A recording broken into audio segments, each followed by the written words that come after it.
వీళ్ళు చేస్తున్నటువంటి అరాచకాలకు అంతు లేకుండా పోతుంది. సరే, ఒక మున్సిపల్ ఎలక్షన్స్ అవుతున్నాయి అంటే ఒక సీఎం గారి సోదరుడైనటువంటి తిరుపతి రెడ్డి గారు ఇక్కడ దిగి మరి ఇక్కడ ఉన్నటువంటి వాళ్ళని భయాందోళనలకు గురి చేస్తూ మరి ఈరోజు వాళ్ళు ఆడినటువంటి ఈ రాజకీయ నాటకం ఏ విధంగా ఉందంటే రాయలసీమ ఫ్యాక్షనిస్ట్ ఎట్లా ఉంటుందో ఇక్కడ తాండూరులో ఆ రకంగా జరిగింది. మరి ఈరోజు కౌంటింగ్ హాల్ లోపలికి ఒక్కరినే అలౌ చేయడము, అక్కడ ఉన్నటువంటి బాక్స్లలో ఉన్నటువంటి ఓట్లని అన్ని ఒక్కొక్క బాక్స్ ఇంతకు ముందు ఒక్కొక్క బాక్స్ కౌంటింగ్ చేసేవాళ్ళు.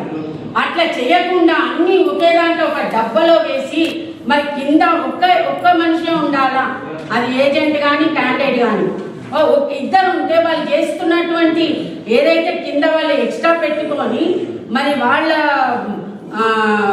ఏదైతే కలుపుతున్నారో దాంట్లో ఓట్లని దొంగ ఓట్లు అన్నట్టుగా అందులో కలిపి వాళ్ళు లెక్క చేయడానికి ఇద్దరు ఉంటే అవకాశం ఉండదని ఒక్కరికే పర్మిషన్ ఇవ్వడం జరిగింది.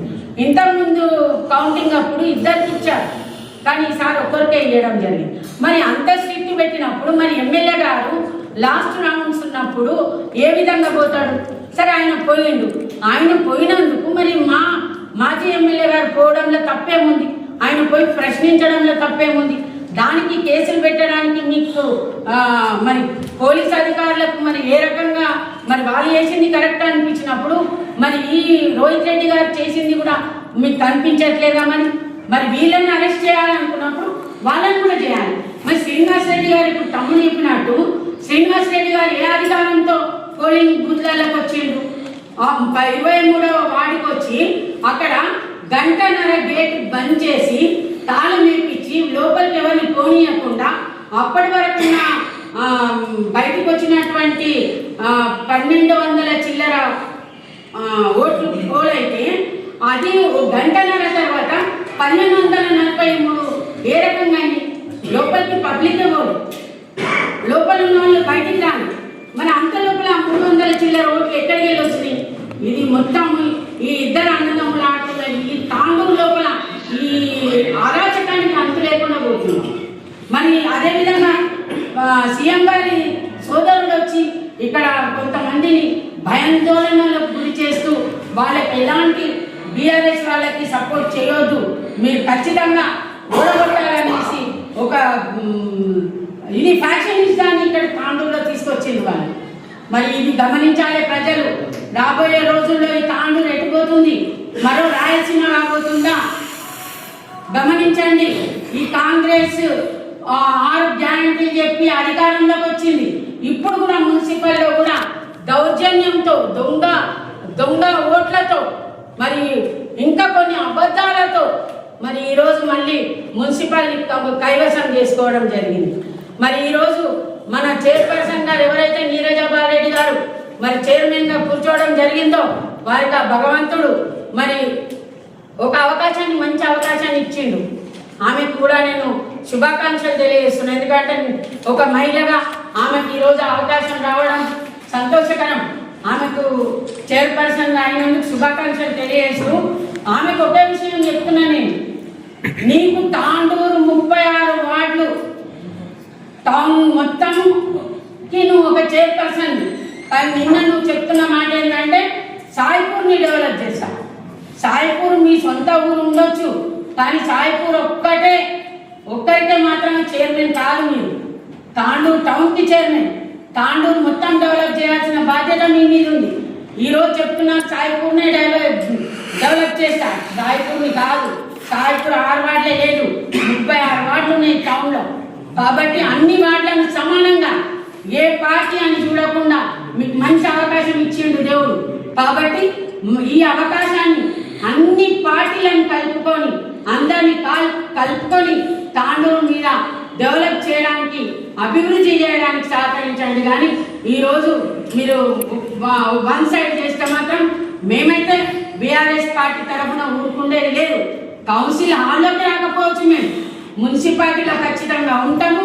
మీ అవినీతి ఏం చేసినా ఎలాంటి అవినీతి జరగకుండా, ఎలాంటి ఒక చిన్న పొరపాటు కూడా జరగకుండా మరి చూసుకునే బాధ్యత మా మీద ఉంది. ప్రజలు కూడా అన్ని చూస్తారు. మేము మాత్రం మీ అవినీతిని జరగనీయము. మీరేం చేస్తామన్నా కరెక్ట్ చేయండి, మీకు సహకరిస్తాం. చేయకుండా మీ ఇప్పుడు పెట్టిన డబ్బులన్నీ ఎట్లా రాసుకోవాలని ఆ రకంగా పోతే మాత్రం విడిచే ప్రసక్తే లేదు. అది మాత్రం మీరు గుర్తించుకోవాలి. ఈవెన్ మరి ఎమ్మెల్యే సోదరులు, ఎమ్మెల్యే గారు కూడా మరి తాండూరుని డెవలప్ మీద మీరు కాన్సన్ట్రేట్ చేసి మరి డెవలప్ చేయడానికి ఇంకా 2.5 సంవత్సరాలు ఉంది, మీరు మీకు చేయండి. కానీ మీరు ఇంకా దౌర్జన్యాలు చేస్తే ఇక్కడ చేతులు ముడుచుకొని కూర్చునే వాళ్ళు ఎవరు లేరు. ఖబర్దార్ అని చెప్పి నేను తెలియదు. स्कूल में काउंटिंग लगाया गया था, जिसके अंदर मैं मेरी मिसेस भी कैंडिडेट थे, मैं भी काउंटिंग के लिए गया था। तो वहाँ पे उन लोगों का एक सिस्टम था, गाइडलाइंस की क्या था, पहले तो फ़ोन रख दो, फ़ोन नहीं लेके जाना अंदर, फिर एक पोलिंग एजेंट और एक काउंटिंग एजेंट दोनों ही अंदर जाना, और दोनों के पास भी इवन एक पेन लेके भी जाने नहीं दिए। आप पूरे प्रेस वालों को मालूम है, एक पेन था, एक महंगा पेन है, एक 2000 रुपये का पेन है कि हम ले लेके जाते साहब, ये कार रख के जाना या कोई नहीं है, बोले तो नहीं पेन नहीं लेके जाना बोल के इवन पेन भी नहीं लेके जाने दिए। छोटा पानी का बॉटल, टेंशन केस में पानी की जरूरत पड़ती हुई, छोटा पानी का बॉटल बोल दो, पानी का बॉटल भी लेके जाने नहीं दिए। फिर जब इतना स्ट्रिक्ट हम लोगों को करे वहाँ पे अंदर जाने के लिए काउंटिंग में, जब 5 वार्डों का अभी रिजल्ट अनाउंस हुआ ही नहीं, 5 वार्डों का रिजल्ट अभी अनाउंस करना बाकी है, काउंटिंग चालू है, फिर एमएलए साहब को अगर कौन सा कॉन्स्टिट्यूशन इजाजत दिया है कि डीएसपी साहब, सीआई साहब इन लोगों को काउंटिंग हॉल के प्रीमाइसेस में इन लोगों को अलाउ करें, जिसके अंदर हमारे एमएलए साहब है, इसके अंदर हमारे एक्स चेयरपर्सन है और उनके पूरे डिग्निटरीज उनके साथ लोग वहाँ पे जाके बैठे। अगर इसकी वजह क्या है, अगर आप लोग रिजल्ट को क्या करना बोलते चाह रहे थे, पुलिस ऑफिसर को आप लोग प्रेशराइज करके रिजल्ट को चेंज करना चाह रहे थे, जिसके अंदर हमारे दीपा मैडम का भी रिजल्ट आना बाकी था। तो इन लोगों की पूरी चाल है, ये चाल इन लोगों की मालूम करके ये रिजल्ट्स को उन लोग उल्टा सीधा करने वाले उनके मालूम होंगे। रोहित रेड्डी साहब वहाँ पे गए, वहाँ पे जाके सिर्फ उनसे ये सवाल करे कि भाई आप लोग कौन से कॉन्स्टिट्यूशन के राइट्स के हिसाब से वहाँ पे इन लोगों को अलाउ करें। जबकि 2 जनों को हम लोग, अब हमारे जितने भी कैंडिडेट्स थे हम लोग वहाँ पे बहस करें मॉर्निंग कि भाई दोनों नहीं, लास्ट टाइम पे जब 2020 में इलेक्शन हुए थे 3 जनों को अलाउ करे थे वहाँ पे, कम से कम अंदर काउंटिंग में 2 जनों को तो भी अलाउ करो बोल के बोले तो नहीं करे। अब हम लोग कैंडिडेट्स को अलाउ नहीं करके फिर एमएलए साहब के हिसाब से क्या हिसाब से आप लोग अंदर अलाउ करें, इसको हम लोग वहाँ पे हमारे रोहित रेड्डी साहब जाके सवाल करने गए तो उनके ऊपर नॉन अवेलेबल सेक्शंस लगा के उनके ऊपर अरेस्ट करने के वास्ते उनके घर के ऊपर 50-50 गाड़ियां देके 50-50 पुलिस वाले तांडू से मणिकोंडा पहुंच गए। आखिर ऐसा क्या कर दिए थे? अच्छा, इन लोग इलेक्शन कोड ऑफ कंडक्ट कौन वायलेशन करे? एमएलए साहब नहीं करे, एमएलए साहब के जितने भी उनके पार्टी लीडर्स थे उन लोग वायलेशन नहीं करे, फिर उन लोगों के ऊपर श्रीशैल रेड्डी साहब, नरेंद्र गौड़ साहब हम लोग जाके पुलिस स्टेशन में कंप्लेंट करे, फिर अब तक आप लोग क्या एक्शन लिए उसके ऊपर? बोले तो रूलिंग पार्टी के ऊपर आप लोगों का एक जस्टिस रहता और हम लोग अपोजिशन वालों के ऊपर एक जस्टिस रहता। मैं पुलिस डिपार्टमेंट से, मैं कलेक्टर साहब से, स्टेट इलेक्शन कमीशन से और हमारे तांडू सीए साहब से गुजारिश कर रहा हूँ कि आप लोग जस्टिस दोनों को भी इक्वल करिए। उन लोग इलेक्शन कोड को वायलेशन करे, उन लोगों के ऊपर हम लोग कंप्लेंट करें तो आप लोग कोई उन लोगों के ऊपर एक्शन नहीं ले रहे, जबकि हमारे जो फॉर्मर एमएलए है उनके ऊपर और उनकी टीम के ऊपर उनके नॉन अवेलेबल सेक्शंस लगा के उनको अरेस्ट करेंगे, जैसे मणिकोंडा चले गए। और आप लोग समझ रहे हैं हम लोग डर गए, घबरा गए नहीं है। लास्ट इलेक्शन में हमारे रूलिंग पार्टी में रोहित रेड्डी साहब एमएलए थे, उनके भी भाई थे, रितेश रेड्डी साहब भी थे, उनके भाई कभी कोई इलेक्शन में कोई आके पोलिंग बूथ विजिट करे क्या? रोहित रेड्डी साहब के भाई कोई पोलिंग बूथ आके कभी कोई इलेक्शन में विजिट नहीं करे। फिर इनके भाई श्रीनिवास रेड्डी आखिर क्या है? ना उनको एक्स ऑफिशिया है, ना उनको पोलिंग एजेंट है, ना उनको इलेक्शन एजेंट है, ना उनको काउंटिंग एजेंट है, ना कोई उनके पास कोई अथॉरिटी है। बाकायदा एक मोब लेके पोलिंग के दिन भी पूरा पोलराइज करने के वास्ते एक मोब लेके चल रहे, पूरे पोलिंग स्टेशन उनको विजिट कर रहे हैं। मैं तांडू सीए साहब को, स्टेट इलेक्शन कमिश्नर को पूछ रहा हूँ, आखिर ये एमएलए साहब के भाई साहब का काम क्या है? ऑफिशियली आकर क्यों विजिट कर रहे पोलिंग स्टेशन को? आखिर इनका क्या किरदार है? आखिर आप लोग इन लोगों के ऊपर क्यों इनके ऊपर एक्शन नहीं ले रहे? अरे हमारे एमएलए साहब के भी भाई साहब थे, कभी रितेश रेड्डी साहब आके कोई पोलिंग बूथ को विजिट नहीं करे, फिर इनके भाई साहब आके क्यों नहीं कर रहे? जब इनके भाई साहब आके तांडू में हर चीज में इन्वॉल्वमेंट कर रहे, हम लोग बोल रहे हैं शैडो एमएलए बोले तो फिर आप लोगों को गुस्सा अनुसार आप लोग चिढ़ जा रहे हैं। बराबर आपके भाई साहब शायद एमएलए है, आप डमी एमएलए है, अब आप आपके भाई साहब शायद एमएलए बन के फिर के पूरे पीछे से पूरे काम कर रहे हैं। अरे शर्म करिए आप लोग, आपके भाई के पास कोई पावर नहीं है, कोई अथॉरिटी नहीं है, आप लोग ये काम कर रहे हैं, आप वहां सुधरिए। और मैं पुलिस डिपार्टमेंट से खास तौर पे हमारे डिस्ट्रिक्ट विकाराबाद डिस्ट्रिक्ट कलेक्टर साहब से और एसपी साहब से मैं गुजारिश कर रहा हूँ कि आप लोग जो है ना इनके ऊपर सख्त इमीडिएट एक्शन लेना। जो हमारे रोहित रेड्डी साहब के ऊपर केसेस लगाए उसको पूरा एफआईआर को क्लोज करना, और जो इलेक्शन कोड को वायलेट करे हैं एमएलए और एमएलए भाई और उनका पूरा कैडर, उनके ऊपर एक्शन लेना बोल के आप वहां से गुजारिश करते हैं। अपनी बात को అందరూ కూడా టీఎస్ గారు నమస్కారాలు. అదేవిధంగా ఈరోజు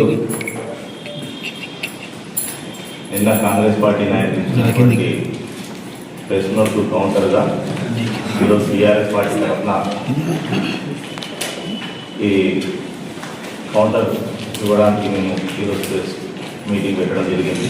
దానిలో భాగంగా ఈ కార్యక్రమంలో పాల్పంచుకుంటున్నటువంటి వెస్ట్వార్ మండల్ పార్టీ అధ్యక్షులు రాజన్న గారు, పెద్దమన్ మండల్ పార్టీ అధ్యక్షుడు సీనన్న గారు, తాండూరు మండల్ పార్టీ అధ్యక్షుడు వీరేంద్రన్న గారు, మరియు మా సీనియర్ నాయకురాలు శివరానంద గారు, మాజీ వైస్ చైర్మన్ ఆసిఫ్ గారు, మరియు రాకేష్ గౌడ్ గారు, మరి నూతనంగా ఎన్నికైనటువంటి కౌన్సిలర్ మా యువరానంద గారు, సీనియర్ నాయకులు సంతోష్ గౌడ్ గారు, మరియు కృష్ణ గారు, అందరూ కూడా పేరు నమస్కారాలు తెలియజేస్తున్నారు. నిన్న కాంగ్రెస్ పార్టీ నాయకులు కొంతమంది ప్రెస్ మీట్ పెట్టడం జరిగింది. దాంట్లో ముఖ్యంగా మాజీ శాసనసభ్యులు గౌరవనీయులు పెద్దలు రోహిత్ రెడ్డి గారి పైన వాళ్ళు అభాండాలు మోపడం జరుగుతున్నాం. అసలు విషయం ఏంటంటే వారు జరిగినటువంటి ఇన్సిడెంట్లను అన్నింటినీ కూడా తప్పుదో పట్టిస్తూ ప్రజలకు రోహిత్ రెడ్డి గారే తప్పు చేసిందనే విధంగా వాళ్ళు ప్రొపగాండా చేయడానికి ప్రయత్నం చేస్తూ ఉన్నారు. ముఖ్యంగా మున్సిపల్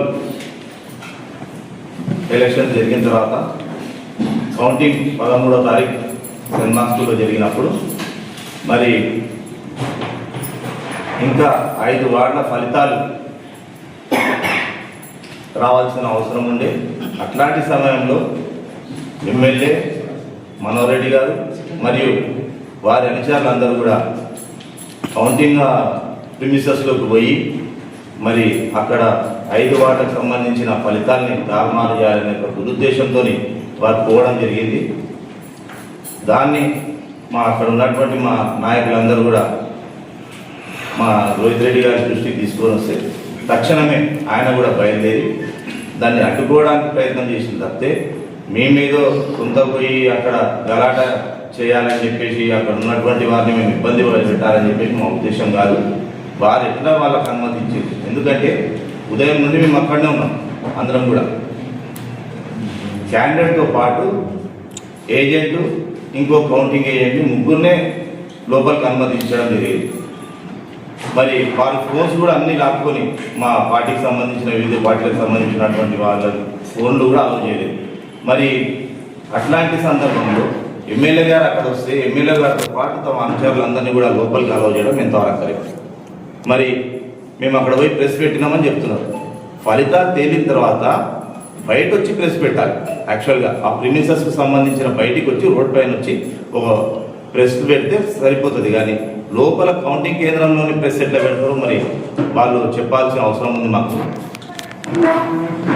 మరి ఆ ఇన్సిడెంట్ జరిగిన తర్వాత గౌరవ రోహిత్ రెడ్డి గారి పైన మరి అదేవిధంగా మా 9 మంది పైన ఎఫ్ఐఆర్ నమోదు చేయడం జరిగింది పోలీస్ అధికారులు. మరి పోలీస్ అధికారులు కూడా ఆలోచన చేయాలి. ఎందుకంటే మాకు అపారమైన గౌరవం ఉంది పోలీస్ అధికారుల పైన, అన్ని శాఖల అధికారుల పైన. మరి వాళ్ళు పోయిన వాళ్ళపైన కేసు పెట్టకుండా, ఎమ్మెల్యే గారు అనుచరుల పైన కేసు పెట్టకుండా రోహిత్ రెడ్డి గారి పైన ఎట్లా కేసు పెట్టినో మరి వాళ్ళు తెలపాల్సిన అవసరం ఉంది. మేము గత 2 రోజుల క్రితం ఇప్పటికి 48 గంటలు గడిచిపోతూ ఉన్నాయి. మేము మా పెద్దలు మున్సిపల్ ఇన్ఛార్జ్ అయినటువంటి శ్రీశైల్ రెడ్డి సార్ గారు, మరి అదేవిధంగా ఆసిఫ్ గారు అందరం కూడా వెళ్ళి పోలీస్ స్టేషన్లో మేము కంప్లైంట్ చేయడం జరిగింది. అక్కడికి వెళ్ళినటువంటి మనోహర్ రెడ్డి గారి పైన కానీ, అక్కడికి వెళ్ళినటువంటి పురుషోత్తమరావు సార్ గారి పైన కానీ, మరి అదేవిధంగా మాజీ మున్సిపల్ చైర్మన్ పద్మాపురం పైన కానీ, మరి అదేవిధంగా డిసిసిబి అధ్యక్షులు దారాసింగ్ పైన కానీ ఇంకా వివిధ వ్యక్తులు రవిగౌడ్ పైన కానీ వీళ్ళందరిపైన కూడా మేము కూడా కంప్లైంట్ చేయడం జరిగింది. మరి ఇంతవరకు ఎలాంటి చర్యలు తీసుకోలేదు.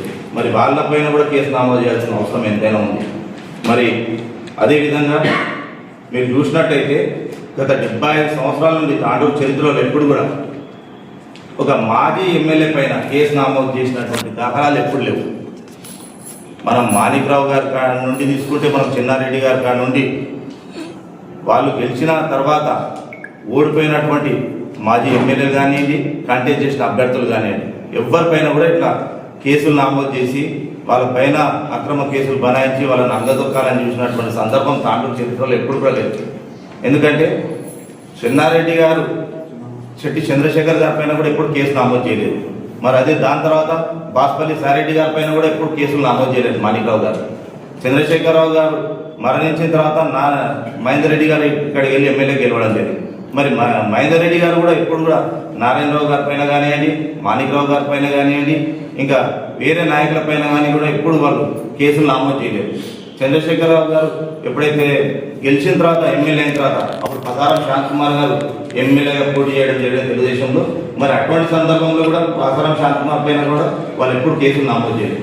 మహేందర్ రెడ్డి గారు ఓడిపోయిన తర్వాత 2019 మరి అప్పుడు ఉన్నటువంటి రోహిత్ రెడ్డి గారు కూడా మహేందర్ రెడ్డి పైన కూడా ఎప్పుడు కూడా కేసులు నమోదు చేయలేదు.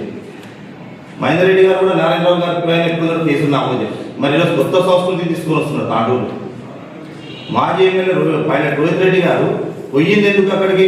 వీళ్ళు చేసినటువంటి ఎలక్షన్లను ఫలితాలను తారుమారు చేయాలని చెప్పేసి వీళ్ళు ఏదైతే ఉద్దేశపూర్వకంగా అక్కడ పోయారో దానికి అడ్డుకోవడానికే రోహిత్ రెడ్డి గారు అక్కడికి వెళ్తుంది తప్పితే ఇంకో విషయం కాదు. మీ అందరూ కూడా గమనించాలి. సోదరులు ప్రెస్ సోదరులు ఉన్నారు.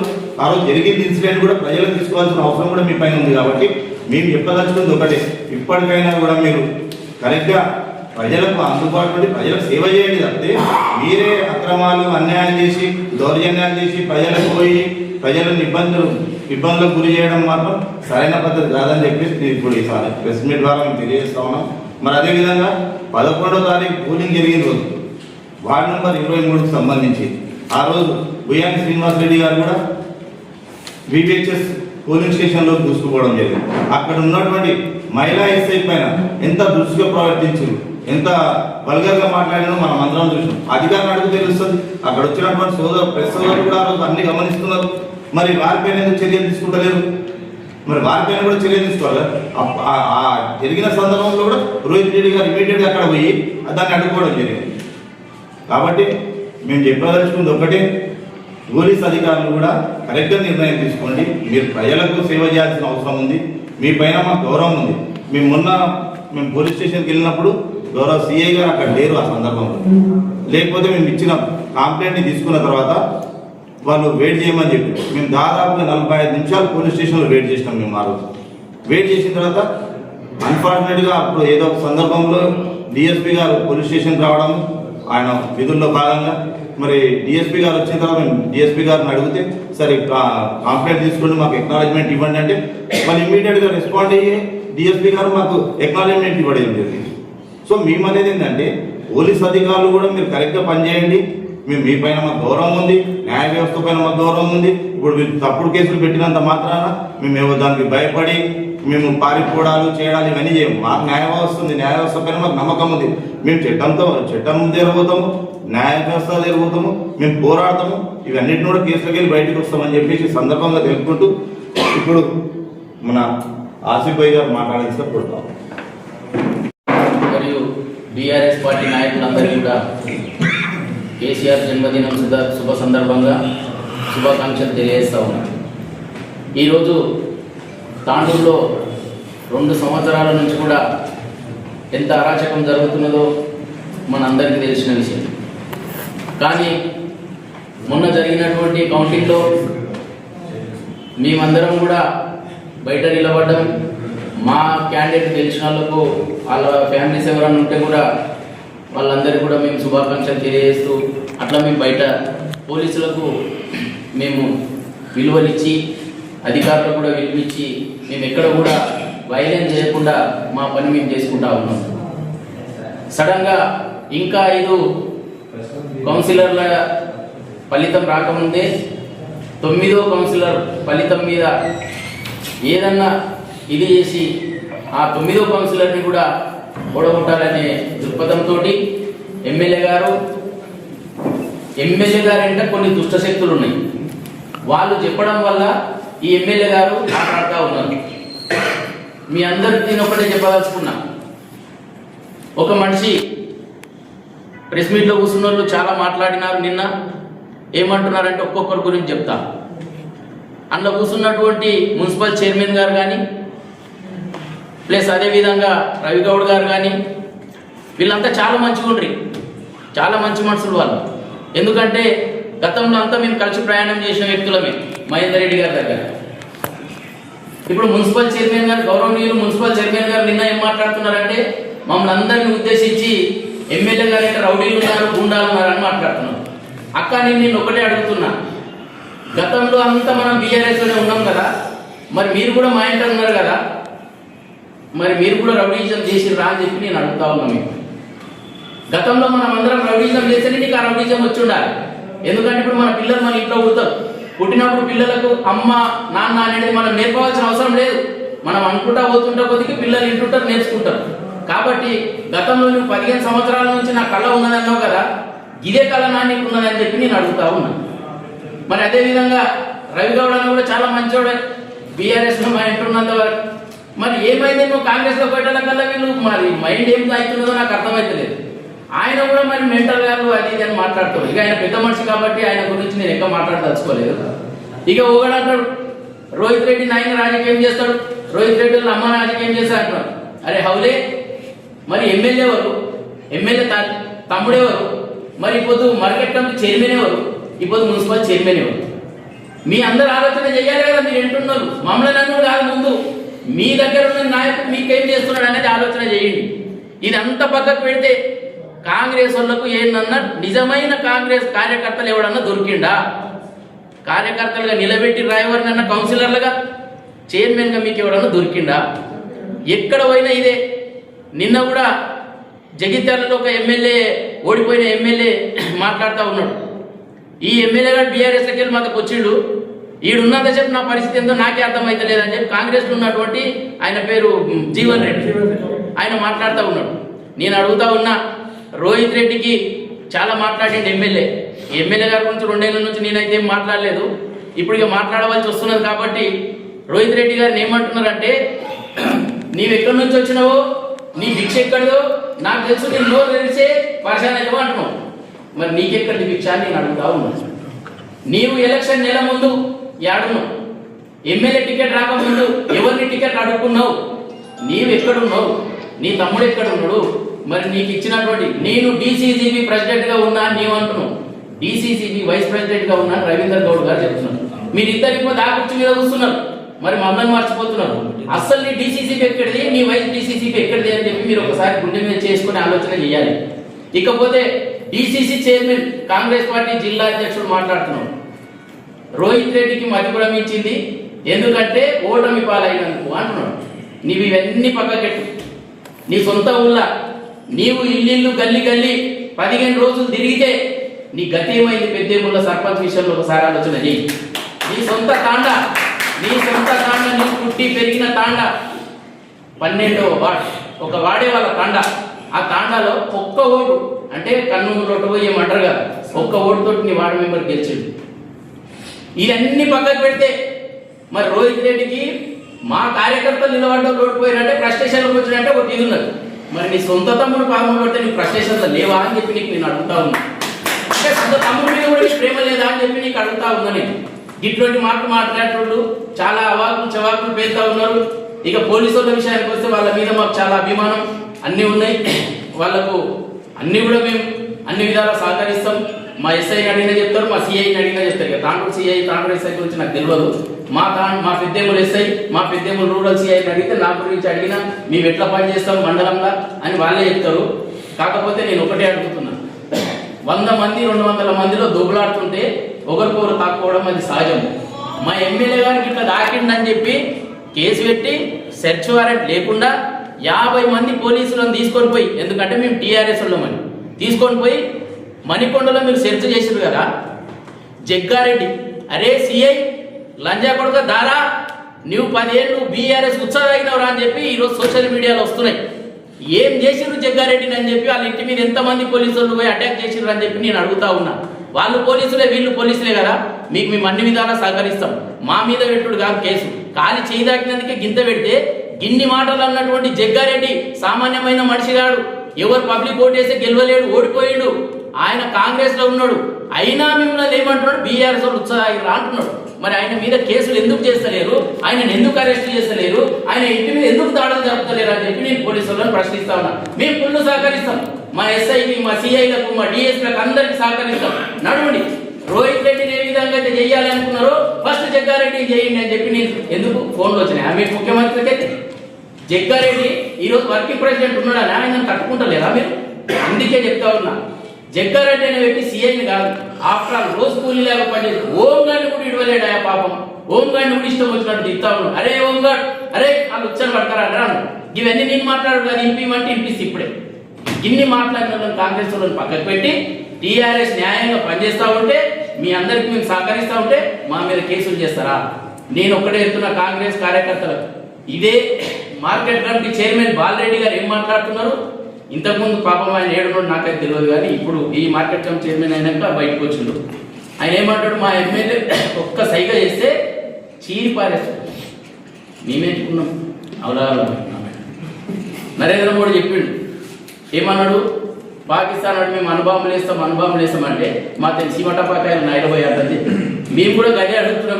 నువ్వు చీరిపడేస్తా అంటే బీఆర్ఎస్ లో చీరిపడేసేటోళ్ళు గారు మైదానం మీద దిగుడు బిడ్డ, ఇంకా 2 ఏళ్ళు ఆగితే తెలుస్తుంది నీ కథ. అప్పుడు తెలుస్తుంది నీ ఎమ్మెల్యే ఆడుంటాడు, నీ ఎమ్మెల్యే తమ్ముడే ఆడుంటాడు, నీ డీసీసీ చైర్మన్ ఆడుంటాడు, నీవే ఆడుంటావు అనేది గప్పుడు చూస్తాం మేము. కానీ మేము గత 10 సంవత్సరాల్లో మేమే ఈ విధంగా తలుసుకుని ఉంటే నీ కాంగ్రెస్ పార్టీ తాండూరులో మొలక కూడా మొలవకుండా అని చెప్పి మేము మీ అందరి సభాముఖంగా తెలియజేస్తా ఉన్నాం. ఎందుకంటే మేమెవరిని కూడా ఇబ్బంది పెట్టరాదనుకున్నాం. మేము పనులు చేస్తా ఉన్నాం, రైతు బంధు ఇచ్చినాం, రైతు బీమా ఇచ్చినాం, కళ్యాణ లక్ష్మి ఇచ్చినాం, అన్ని ఇచ్చినాం. కాబట్టి మాకు ఓట్లు వేస్తారు కదా అని చెప్పి నమ్మకంతో మా పని మేము చేసుకుంటా పోయినాం. చేసిన పనులు చెప్పుకోలేదు, ఇది మా దౌర్భాగ్యం. చేసిన పనులు మేము పబ్లిక్లకు మా నాయకులు కానీ మా కార్యకర్తలు కానీ తీసుకోపోలేక అత్యుత్సాహంతో కొంచెం వెనుకబడ్డ మాట వాస్తవం. 1.8% తోటి మేము ఓడిపోయినాం. ఈ రోజు గ్రౌండ్ లో చూస్తే ప్రజలు దుమ్మెత్తి పోస్తా ఉన్నారు కాంగ్రెస్ మీద. ముందు 6 గ్యారంటీలు, దాంతోపాటు 420 హామీల మీద దృష్టి పెట్టుండి ఆ 1000 కోట్లు దేవుడు ముఖ్యమంత్రి ఇస్తాను. ముందుకి ఇవి 2500 ఇవ్వండి, ఆడపిల్లలకు ఓటు అడుగుండి. పబ్లిక్ కూడా నేను ఒకటే అప్పీల్ చేస్తా ఉన్నా, ఎంత కేసీఆర్ గారు కేటీఆర్ గారు మేము అందరికీ మీటింగ్లలో చెప్తే కూడా ఈసారి కూడా మేము అన్ని ముంచిన మా కోటేస్తారు అనుకుంటారా నాయన అంటే కూడా మీరు ఇంటలేరు. కానీ మీ కర్మ, మేము కూడా ఏం చేయలేం. అయినా మీతో పాటు పోరాడతాం, మీకోసం పనిచేస్తాం. ఈ 6 గ్యారంటీలు, ఈ 420 హామీలు నెరవేరిందాక గట్టిగా పోరాడతాం. మీ అందరికి కూడా మళ్ళొకసారి తెలియజేస్తా ఉన్నా, కాంగ్రెస్ నాయకులకు ఒకటే ఇస్తా ఉన్నా, ఈ ప్రెస్ మీట్ పెట్టి తిట్టడం కాదు, తీరేస్తాం పారేస్తాం అన్నది కాదు. ధైర్యం ఉంటే మైదానంలోకి రాడి, చూసుకుందాం, సిద్ధంగా ఉన్నాం. అట్లేం లేదు, ఇక్కడ ఉన్న వాళ్ళందరూ కూడా ఏమి అంతా ఇదేసుకొని కూర్చున్న వాళ్ళు ఏం లేరు, అన్ని చూసుకుంటాం. అందరికి కూడా మళ్ళొకసారి కేసీఆర్ గారి జన్మదిన సందర్భంగా శుభాకాంక్షలు తెలియజేస్తూ ముగిస్తాం.